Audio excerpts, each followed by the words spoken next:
మేము అధికారంలోకి వస్తే కులగణన చేపడతాం. ఇటీవల పలు రాష్ట్రాలకు జరిగిన అసెంబ్లీ ఎన్నికలు, ప్రస్తుత సార్వత్రిక ఎన్నికల్లో గెలుపు కోసం కాంగ్రెస్ ఇస్తున్న ప్రధాన హామీ ఇది. కానీ ఇప్పుడు అదే హామీ ఆ పార్టీకి చిక్కులు తెచ్చేలా కనిపిస్తోంది.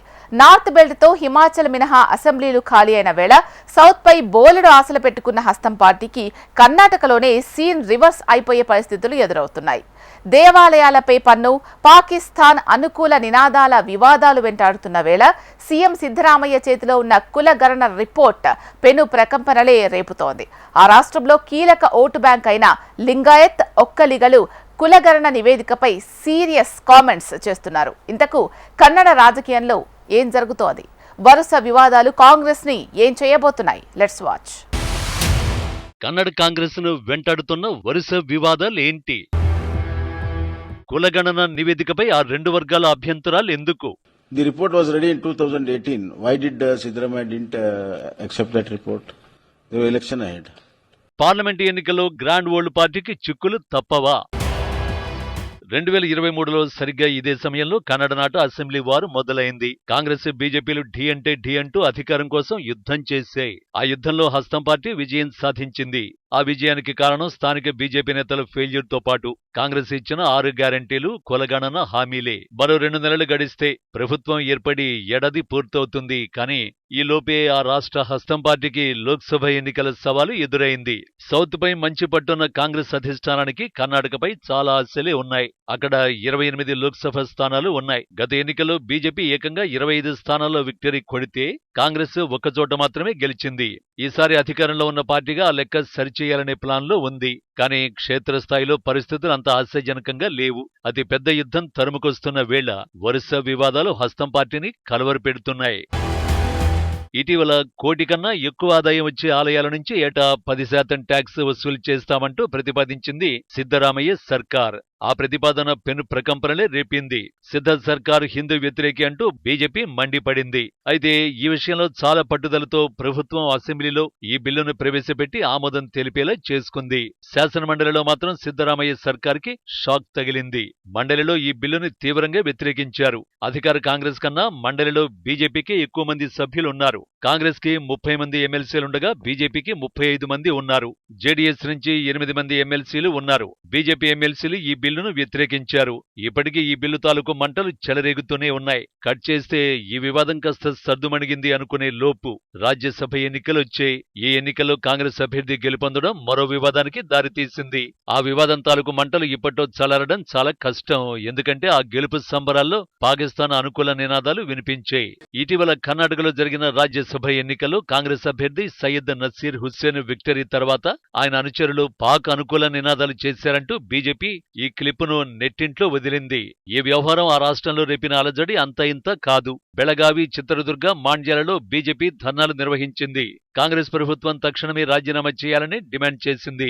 ఈ క్రమంలోనే అధికార విపక్షాల మధ్య మాటల మంటలు చెలరేగాయి. పాకిస్తాన్ బీజేపీకి శత్రుదేశమని, తమకు మాత్రం పొరుగు దేశమని కాంగ్రెస్ ఎమ్మెల్సీ బీకే హరిప్రసాద్ చేసిన వ్యాఖ్యలు వివాదాన్ని మరో స్థాయికి తీసుకెళ్లిపోయాయి. బడ్జెట్ సమావేశాల చివరి రోజు విధానసభలో రభస చెలరేగింది. సంఘటన జరిగి 48 గంటలు గడిచినా కూడా నినాదాలు చేసిన వారిని అరెస్ట్ చేయలేదని, దేశద్రోహులను కాంగ్రెస్ ప్రభుత్వం కాపాడుతోందని ప్రతిపక్ష బీజేపీ, జేడీఎస్ ఎమ్మెల్యేలు ఆరోపిస్తూ స్పీకర్ ముందు ధర్నా చేసి ఆపై వాకౌట్ అని సభ నుంచి వెళ్లిపోయారు.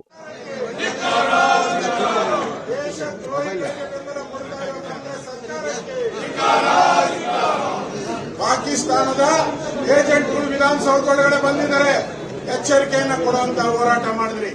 ఈ మొత్తం వ్యవహారంలో వైరల్ అవుతున్న వీడియోను మొదట ఫేక్ వీడియోగా పేర్కొన్న కాంగ్రెస్ ప్రభుత్వం చివరికి 7గురిని విచారించినట్టు వివరణ ఇచ్చింది.